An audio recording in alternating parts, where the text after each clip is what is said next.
Esta historia comienza mostrándonos un paisaje caótico con una sombra espectral frente a un espadachín tirado en el suelo y a su lado un grupo de guerreros caídos. Aquella figura le dice que es digno de ser llamado el emperador de la espada mientras cargaba un ataque en su mano, pero que esa reputación se acababa en ese momento, haciendo que el guerrero se reprenda por bajar su guardia, pero que ya que había logrado su objetivo que lo matara, y solo se quedó sentado esperando el ataque que se dirigía ante él y en cuestión de segundo impacto creando una gran explosión, haciendo burlar al espectro por actuar tan duro, pero su burla se volvió confusión al ver que en su ataque fue bloqueado sin problemas por una espada que pertenecía a un guerrero con un aura poderosa que el otro sujeto llamó Gian. Este se disculpa por llegar tarde y aún con su aura activada comenta que él se hará cargo de las cosas saliendo disparado, y al estar en una gran altura el espectro pregunta quién era él y este solo responde que estaba ahí para cortarlo al hada lunar y que era el espadachín que parte la luna. Y en cuestión de segundos lanzó rápidos ataques que tomaron la forma de un dragón haciendo que el hada lunar o el espectro gritara de dolor y agonía,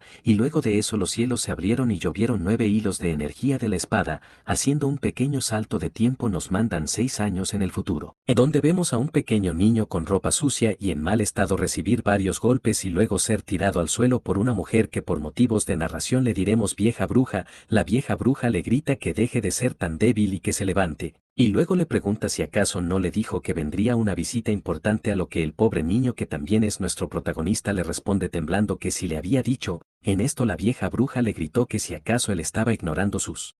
instrucciones de limpiar el patio trasero. Luego se inclinó para mirarlo y le pregunta que si acaso él la ignora porque no es su verdadera madre. Nuestro pequeño protagonista quería aclarar la situación, pero la vieja bruja no se lo permitió, insinuando que si hubiera sido la instrucción de su verdadera madre que lo abandonó si hiciera caso, o si fuera su padre quien llevaba 6 años encerrado en su habitación, a lo que él le dice con voz aún temblorosa que no, haciendo molestar sin motivo a la vieja bruja, que le preguntó si acaso se está rebelando para luego seguirlo golpeando. Un poco más a lejos estaban 3 niños más y los 2 mocosos más pequeños se burlaban de los maltratos que recibía su hermano, pero el mayor de ellos solo observaba sin ninguna expresión. Un poco más lejos de la casa del protagonista se ve un carruaje en donde varias personas hablaban de ir a conocer al padre del protagonista. En eso una mujer histérica pregunta por su hija, a lo que le responden que estaba en el techo del carruaje, y ella preocupada trata de que su hija baje pero esta la ignora, a lo que su esposo, que también es el mismo primer espadachino guerrero que vimos al principio, le dice que todo está bien, que ella estaba entrenada, que no debía preocuparse. Al terminar de decir eso su esposa le reprende diciendo que no debería consentirla así, pero su hijo mayor la calma diciendo que todo estaba bien, y cambiando de tema le preguntó a su padre cómo era su tío y si era tan fuerte para él su padre lo respetará tanto.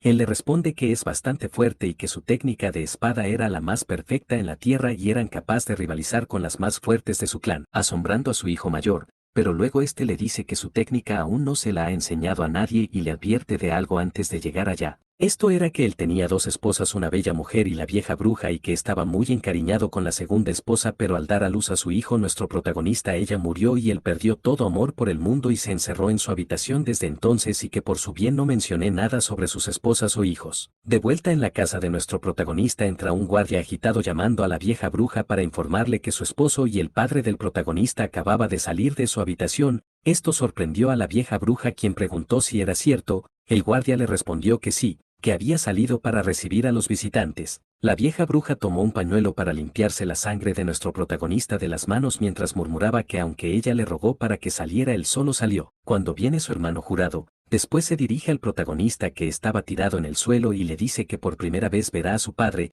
y que si acaso estará pensando en presentarse en su lamentable estado. Nuestro pequeño protagonista se empieza a levantar como puede y le dice a la vieja bruja que tratará de no ser visto y está con mala cara, le dice que no muestre su sucia cara para que no avergüence a la familia y que ya sabe que le esperaba si se ponía cómodo. Luego fue por sus hijos y hablándoles con dulzura les dice que los llevará a conocer a su tío. Mientras nuestro pequeño protagonista se marchaba, su hermano mayor se le quedaba mirando, pero fue interrumpido por la vieja bruja, quien le tenía una importante tarea, la cual era ser amigable con la hija del amigo de su padre con cara de vieja egocéntrica, a lo que él le dice que lo tendrá en cuenta. Minutos en las puertas de esa mansión ya llegaron las visitas, presentándose la esposa del primer guerrero y el hijo mayor, quien al hacer una reverencia se quedó sumergido en sus pensamientos sobre su tío, que esos años le habían caído mal y se veía totalmente demacrado. Pero se vio interrumpido al escuchar la voz de su madre, quien hablándole al padre del protagonista le dijo que escuchó mucho de él y que le permita presentarle su hija. pero se sorprendió al ver que no estaba en ningún lugar y ésta se disculpa porque su hija menor tiene la costumbre de desaparecer sin hacer ruido. El padre del protagonista le dice que todo está bien, que es común jugar a esa edad. Un poco más lejos de ese lugar vemos a nuestro pequeño protagonista, quien se había quedado dormido en el suelo y al escuchar unos ruidos se levantó pidiendo perdón pensando que era la vieja bruja quien lo iba a castigar otra vez, pero solo demostró una cara de sorpresa. En la casa principal estaban los invitados hablando sobre una boda y el primer guerrero o espadachín mencionar que la familia del protagonista era más que digna de ser su familia política, a lo que la vieja bruja se alegró bastante. Pero el padre del protagonista le dice que aunque le alegra su oferta, lo mejor sería que sus hijos decidan eso por su cuenta y que un padre no debería elegir sobre el matrimonio de sus hijos como si fueran dueños de su vida. Eso molestó a la vieja bruja, quien sabía que él solo decía eso porque se casó con ella por beneficio, así que descaradamente insinuó que sus hijos podrían gustarse y que le gustaría pedirle un favor, a lo que el primer guerrero le dice que adelante y la vieja bruja con su cara horrible les dice que quiere que su clan entrenara a su hijo mayor. Este se ríe y le dice que el clan de su esposo tenía sus propias técnicas y eso no es algo en que él tenga palabra, pero en ese instante el padre del prota Ojian le dice que también le gustaría pedirle lo mismo y que le brindará su ayuda, confundiendo un poco a su hermano jurado, quien le preguntó si eso estaba bien y como es su hijo mayor no sería mejor que herede su técnica de espada de los 9 cielos. El padre del prota le responde que sus artes marciales no son tan difíciles como las de su clan y que estaba seguro que su hijo ya había memorizado su técnica de espada. Su hermano jurado le responde que sí. ¿Acaso trataba de engañarlo, ya que hace 6 años lo vio usar movimientos avanzados de esa técnica? Y este le responde que no puede transmitir esa arte marcial en su estado y que en privado le contara los detalles, pero no pudo seguir explicando porque le atacó una fuerte tos, preocupando a todos. En el patio trasero de la mansión estaba el hermano mayor del protagonista buscando a la hija de su tío, pero su atención fue llamada al escuchar a su hermana pequeña, quien estaba molestando al hijo mayor de la visita preguntando cosas sin sentido. Así que este rápidamente corrió hacia donde estaban los dos y pide disculpa en su nombre por ella molestarlo, a lo que el invitado le responde que ella no lo molestaba, pero luego los dos hermanos empezaron a discutir entre ellos, haciendo desear a quien estaba mirándolos que su hermana también fuera tan alegre. El hermano mayor del prota tomó la cabeza de la mocosa e hizo una reverencia con ella pidiendo perdón. Pasando de tema le pregunta a dónde fue su hermana, ya que la estaba buscando. Hijo del amigo de su padre le dice que en ese caso deberían buscarla juntos y que él lo presentaría porque los no habla mucho y que estaba un poco enferma del corazón. De vuelta con nuestro pequeño protagonista, este está frente a una señorita y se preguntaba quién era ella hasta que recordó que en su casa habría invitados ese día, así que entró en pánico sin saber qué hacer porque fue visto por uno de los invitados y lo más posible es que la vieja bruja lo castigue. Sin más nada en mente solo salió corriendo, pero no llegó muy lejos, ya que la misma chica lo sostuvo por la parte de atrás de su vieja camisa y lo aló un poco haciendo que se estampe en el suelo y que el pequeño prota repita varias veces que lo sentía. Mientras él se disculpaba, la hija menor del guerrero analizaba que al no reaccionar por un simple jalón no tenía entrenamiento y que todas las heridas de su pequeño y flaco cuerpo no eran de algún tipo de entrenamiento y que por el color de su cabello era hijo del amigo de su padre. Mientras analizaba por qué tenía tanto miedo, se agachó y acercaba una mano a su cabeza asustando al pequeño prota pensando que ella también lo iba a lastimar como la vieja bruja, mientras le llegaban recuerdos de lo miserable que era. Gracias a su actitud y sus nervios, la hija menor del amigo de su padre se dio cuenta que él nunca había recibido una atención adecuada. Esta le pone una mano en su cabello sorprendiéndolo por la acción y le al prota cuál era su nombre y este, aún confundido y nervioso, le dice que es Geokeya o Geoka por motivos de narración. Ella con una actitud serena le dijo que lo protegerá, conmoviendo tanto a Geoka que solo pudo llorar de alegría, ya que en su vida era la primera vez que alguien le daba una muestra de cariño. La chica lo abraza para decirle que todo está bien y tras un rato de él llorar ella le pide la mano y lo lleva a un agujero que había en una de las paredes que cubrían su casa. Ella sale por ese agujero y luego le pide que la siga. Salieron juntos de la mano y fueron al pueblo. Geoka llegó a ver un puesto que vendían brochetas y la chica, dándose cuenta, le sonrió para luego ir y comprarle dos que él devoraba con gran apetito, pero como no todo es felicidad se toparon con unos guardias, asustando a Geoka. Nuestro protagonista y la chica le aprieta la mano con gentileza para calmarlo. Cambiando de escena se nos muestra al padre del protagonista en cama y su amigo diciendo que está sorprendido que el espadachín que parte la luna esté en ese estado, a lo que este responde que está avergonzado de no poder evitar desmayarse, pero su amigo solo le dice que debe recuperarse pronto por su clan y sus hijos.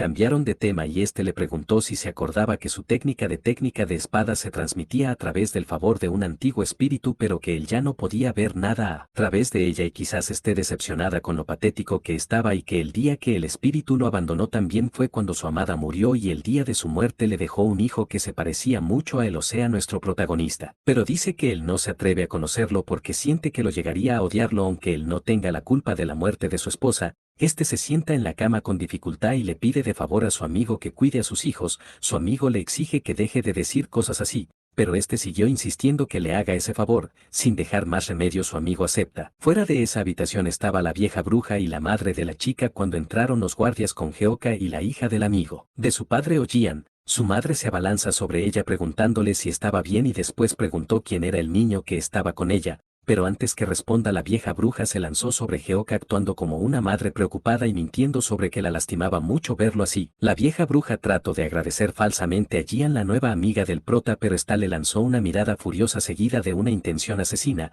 pero se vio interrumpida cuando llegó su hermano mayor, quien se sorprende al ver que ella agarraba de la mano a nuestro prota y más atrás de él llegó el hermano mayor del protagonista, a quien le diremos Dumbo. Jian voltea la mirada hacia Dumbo sin darle mucha importancia y este se sonroja pero también se sorprende al ver que ella le sujetaba la mano a nuestro pequeño protagonista, pero se vio obligada a soltar su mano cuando su madre le pidió que fueran adentro, dejando solo a Geoka y la vieja bruja, quien le dijo que irían en un segundo mientras que el pobre protagonista temblaba del miedo, y esta le dice que si acaso no escuchó cuando le dijo que se escondiera de todos y si quiere que todos sepan que su primera madre en realidad era su madrastra, pero se olvidó del protagonista para mirar molesta a Jian, quien se alejaba con su madre y hermano. Luego se nos cuenta que el séptimo mes de ese año el padre del prota murió mientras dormía y al morir la vieja bruja convocó 20 guerreros para llenar su ausencia. Esos guerreros se convirtieron en un escuadrón llamado el Escuadrón Tigre Blanco. También que el orejón hermano mayor del prota se fue al clan del amigo de su padre a entrenar y que la vieja bruja asumió el cargo de maestro y líder del clan del padre del protagonista.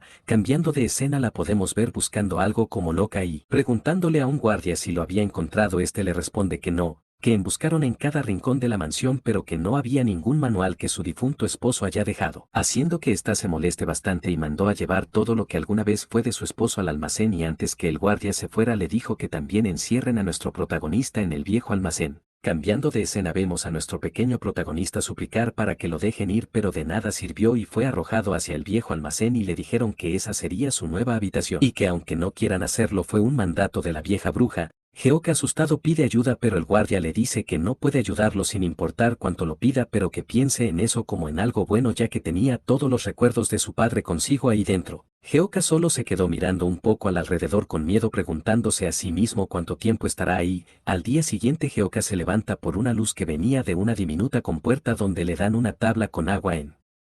un plato para perros y un pan viejo. Nuestro pequeño protagonista se pregunta si se podía comer y le da una mordida al pan, solo para su mayor tristeza por su mal sabor y que estaba bastante duro. Pero su atención fue llamada por un brillo que venía desde más atrás del almacén y siguiendo el brillo movió unas tablas que lo cubrían solo para descubrir que era un espejo. Al tener mucho polvo lo limpia con las mangas de su ropa y al ver su reflejo le pregunta si él también había sido abandonado, pero de un momento a otro su reflejo se movió como si tuviera vida propia y le sonrió asustando al protagonista, quien comenzó a gritar por ayuda pero nadie le respondió. Pasado un tiempo llegó el invierno y unos guardias que cuidaban el almacén donde estaba encerrado el prota le preguntó a su compañero si creía que aún Geoka estaba con vida. Su compañero le responde que sí, ya que gritaba pidiendo ayuda de vez en cuando pero que no sabía cuánto más podría sobrevivir ya que la vieja bruja había reducido mucho sus reacciones de comida. Dentro del almacén con nuestro protagonista estaba sentado en el suelo temblando de frío y su figura del espejo queriendo llamar su atención pero el prota le dice que solo lo está distrayendo y que ya no le tenía miedo, o más bien era que no tenía fuerza para tener miedo y que posiblemente moriría de frío. Sin saber qué más hacer su figura del espejo toma un palo de madera y comienza a hacer movimientos como si fuera algún tipo de entrenamiento con espada pero lo hacía con una gran perfección y coordinación,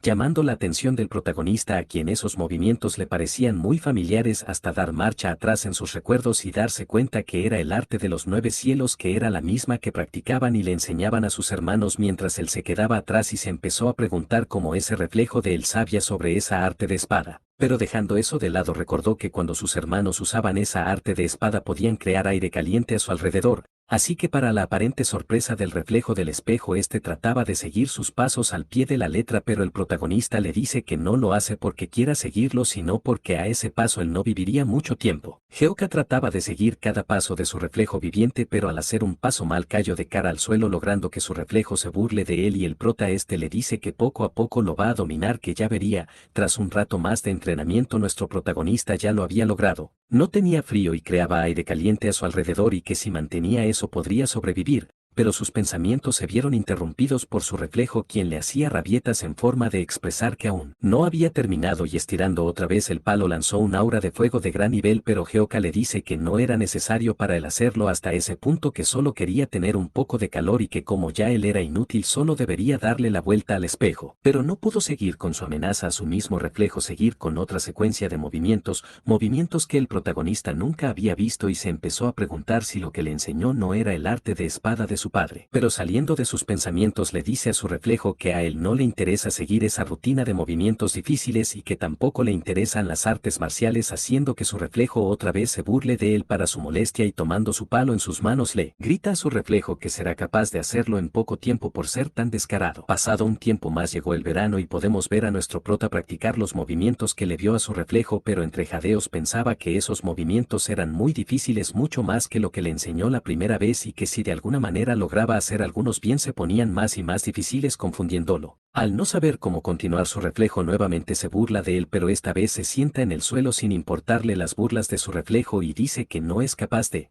seguir con algo así, y en sus pensamientos se dice que es inútil, pero que se veía bastante genial y que aunque quiere hacerlo como lo hace él, a él no le funciona, y que eso que le estaba mostrando era un arte marcial más avanzado que el que le dio fama a su padre, pero que estaba seguro que tenían alguna relación. Así que levantándose del suelo le pregunta a su reflejo que le está ocultando algo intencionalmente, ya que aunque hace lo mismo que él no funciona, pero su única respuesta fue una risa burlona, haciendo que se moleste porque su reflejo era un mezquino, y le lanza una sabana vieja al espejo para no verlo más. Pero como no lo cubría por completo, su reflejo se asomó para que él lo viera, y el protagonista le pregunta si acaso le va a enseñar, recibiendo un asentimiento de su reflejo al prota retirar la sabana. Otra vez su reflejo señala hacia arriba, en donde comenzaron a reflejarse varias letras, confundiendo un poco a Hyoka, quien leyó que decía el verdadero espejo del hada Hyutian. En ese instante, sin saberlo, estaba recibiendo el aprendizaje de una técnica de espada única, la técnica de la espada inquisitiva celestial. Aunque fue maltratado toda su vida y su madrastra lo encerró en ese almacén para que muera, aunque sus hermanos eran a quienes consienten y entrenaban, él fue quien fue elegido para heredar esa arte mística de espada,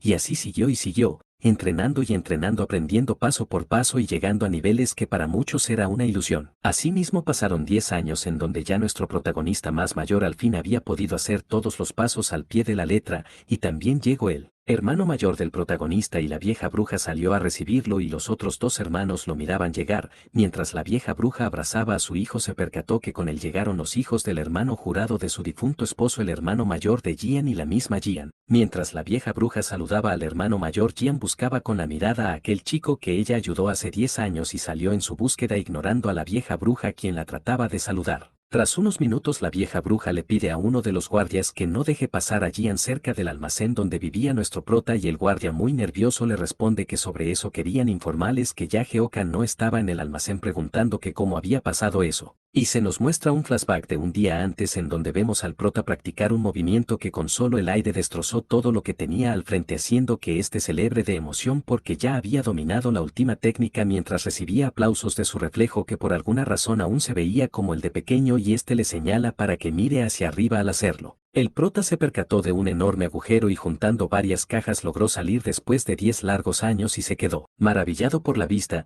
Mientras él observaba el paisaje, vemos que su reflejo ya no se parecía a él, sino que tenía otra forma, una forma de algún ser místico y mágico con una posición de manos. El protagonista quiso llamar a su reflejo para decirle que se veía todo genial, pero se percata que ya no estaba ahí y solo mira un poco más. De vuelta en el presente, la vieja bruja entra en el almacén y se da cuenta del gran agujero y piensa que quizás lo hizo un rayo o algo así. A lo que uno de los guardias pregunta si quería que fueran a buscarlo, pero ésta rechaza a eso, ya que no había necesidad, que gracias a estar confinado todo este tiempo él solo era un niño de 6 años en el cuerpo de un adolescente y que lo más probable es que muera de hambre al no saber cómo sobrevivir solo. Cambiando de escena, nos muestran a la vieja bruja mintiendo a su hijo que el protagonista se había escapado hace unos 2 o 3 días, y en eso entra Gian con un aura amenazante y la vieja bruja trata de engañarla también diciéndole que es algo normal y que quizás vuelva pronto. Pero Gian no le prestaba atención y solo observaba la habitación y se percató que si en verdad escapó hace 3 los muebles deberían tener polvo, pero estaban totalmente impecables como si lo acabaran de poner ahí,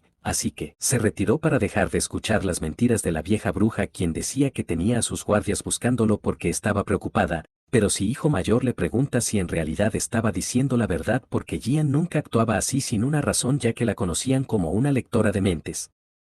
A lo que la vieja bruja le dice que entró a ese estorbo junto a todos los recuerdos de tu padre en el viejo almacén. Cambiando de escena, vemos al hermano mayor del protagonista llegar al viejo almacén que le mencionó a su madre y se encontró con Gian, que sin ni siquiera mirarlo le menciona que aunque este almacén estaba lejos de todo tenía guardias vigilándolo tratando de ocultar algo y que las viejas mantas que estaba ahí fueron usadas no hace mucho, y le dice que se retirara junto a su hermano. Se queda bastante preocupado ya que sabe que las acciones de la vieja bruja molestarán al amigo de su padre y traerán problemas a su clan y no sabe cómo arreglar eso. De vuelta con nuestro querido protagonista, caminaba sin rumbo ya que no se acordaba mucho tras tanto tiempo encerrado, pero estaba buscando una salida, hasta que choca con un hombre que pasaba y el mismo hombre le dice que tenga cuidado por donde va. Hyoka trató de disculparse pero quedó en shock al ver de que se trataba del guardia del almacén donde estaba encerrado, así que trató de irse rápidamente, pero no pudo llegar muy lejos al ser detenido por el mismo guardia, quien dice que su cara le es familiar y le pide que le dé su identificación. No llegó a decir más nada ya que el protagonista salió corriendo y mientras corría se topó con la salida que buscaba y solo pensaba en correr lo más lejos que pueda de ese lugar, aunque de repente las enormes puertas se estaban cerrando y el guardia se posicionó detrás de él, aunque eso no lo detuvo y siguió corriendo. El guardia, al seguirlo ciegamente, se dio cuenta que la enorme puerta de acero lo iba a aplastar y comenzó a gritar esperando su desafortunado destino. Al ver que no pasaba nada abrió los ojos solo para quedar mudo al ver que nuestro protagonista sostenía la enorme puerta que pesaba varias toneladas con una sola mano como si no fuera nada, y le preguntó al guardia si estaba bien. Le respondió aún sin creer lo que veía que sí, aliviando al prota, quien le dijo que él solo no quería ser atrapado, y el guardia asustado le dice que él no quería atraparlo, solo lo confundió con alguien y que se podía ir, aliviando bastante al protagonista, quien solo dejó caer la enorme puerta y salió en busca de su nuevo destino, y así es como comenzará esta increíble. Fuera del pueblo vemos a nuestro protagonista, quien buscaba algo de comer y se topó con unas setas y después de pensar un poco decidió comerlo porque tenía un lindo color. Al llegar la noche, Hyoka estaba mareado y vomitaba. Trató de seguir caminando a pesar de todo para no ser comido por alguna bestia, pero fue en vano al desmayarse. Aún inconsciente escuchó la conversación de 2 personas, donde una trataba de ayudarlo y la otra estaba en duda. Al abrir un poco los ojos se topó con lo que parecían 2 bandidos, y el más alto de ellos preguntando si no estaba medio muerto. El otro le dice que lo ayuden, que le podía servir para aumentar su séquito, y el más grande de ellos con un poco de molestia le dice que lo tome entonces. Con nuestro protagonista, quien veía todo oscuro, preguntaba dónde estaba hasta que de golpe una figura rodeada de luz apareció frente a él. Hyoka pregunta si acaso era un hada, pero le dice con voz del mismo sujeto de antes que deje de decir estupideces, haciendo que se levante de golpe. Al despertar, la figura más grande de todos le dice que al no parecer ya estaba bien, y le preguntó que hacia donde creía que iba deambulando por la montaña y que si fuera por ellos estaría en el estómago de alguna bestia que rodea esa zona. Hyoka, un poco asustado, da las gracias y pregunta dónde estaba, a lo que el mismo de antes le responde que estaba en el escondite del monte Bufeng y que ellos eran bandidos, y en voz más baja y despreocupada menciona que aunque sea debería de notar eso, haciendo que Hyoka se disculpe. Pero el otro sujeto que lo encontró le dice que ahí todos eran hermanos y él era el segundo Tako, a quien le diremos segundo hermano, y luego de que se presente le siguen los demás, terminando en el líder llamado Puncheon, a quien le diremos jefe, ya que estos 2 son los más importantes de la historia y los demás no son de gran valor. Y luego del último presentarse le dice que como han salvado su vida él deberá pagarles poco a poco, confundiendo un poco a Hyoka, haciendo que el jefe le grite diciendo que a partir de ahora deberá aprender a trabajar para poder pagar sus favores. pero dejándolo de lado el cuarto hermano le ofrece algo de comida porque suponía que debía estar hambriento, haciendo reflexionar a Geoka si en realidad podía comer eso ya que desde su punto de vista aún infantil los veía de forma un poco extraña. Rechazó rápidamente la comida insinuando que no tenía hambre pero le dicen que estaba mintiendo porque su estómago gruñía aún él durmiendo. Mientras aún seguía negándose el jefe solo lo observaba y se preguntaba internamente por qué hablaba tan torpemente como si fuera un niño cuando se veía de 16 años. A lo que le dice al segundo hermano que parecía un idiota, pero este le dice que solo estaba un poco nervioso y podrían darle algunas tareas, y sin más opción el jefe lo toma por su camisa y le dice que lo siga. Tras salir lo tira al suelo y Geoka totalmente asustado le pide disculpa diciendo que en verdad no tenía nada. Este le pide que se calme, que no le haría nada, pero en sus adentros se dio cuenta que antes solía ser maltratado, y para tranquilizarlo le dice que debe calmarse o cómo buscaría vegetales salvajes en esas condiciones, confundiendo un poco al aún asustado Geoka, quien le preguntó por qué debería buscar eso. El jefe le responde que no tendría que pasar hambre si se unía a ellos.